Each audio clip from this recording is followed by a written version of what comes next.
Əks əlaqə budur. Əks əlaqəni qurarkən müəllim istiqamət verir şagirdə, yol göstərir, düzgün rəylər verir və rəylər spesifik olmalıdır burada. Ümumiyyətlə, biz rəyləri geniş şəkildə formativ qiymətləndirmədə keçəcəyik. Amma stimullaşdırmanı bilmək üçün də rəyləri bilmək lazımdır. Biz rəyləri iki yerə bilə bilərik.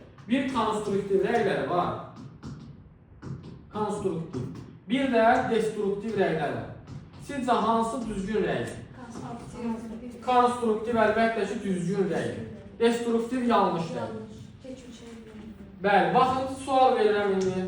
Sizcə gələcəyə yönəlik rəy düzgündür, yoxsa keçmişə yönəlik? Gələcəyə yönəlik doğrudur. Keçmişə yönəlik yanlışdır. Səbəbini izah edəcəyimdir. Emosiyalara yönəlik doğrudur, yoxsa idraki fəaliyyətə yönəlik? İdraki fəaliyyətə yönəlik doğrudur. Emosiyalara yönəlik yanlışdır. Məsələn, şagirdə deyirəm ki, sən bu tapşırığı səhv eləmirsən, gərək diqqətlə işləyərdin. Bu, keçmişə yönəlik rəydir, düzdür?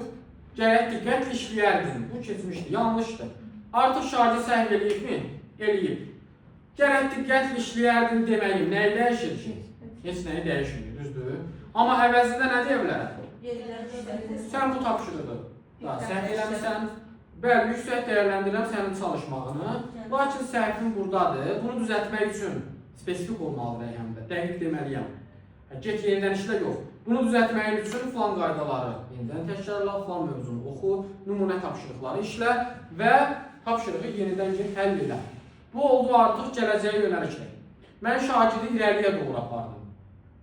Gərək diqqətlə işləyərdin, onu keçmişdə saxlayır. Amma get işlə artıq onu gələcəyə apar. Sən gedib gələcəkdə işləyəcəksən onu.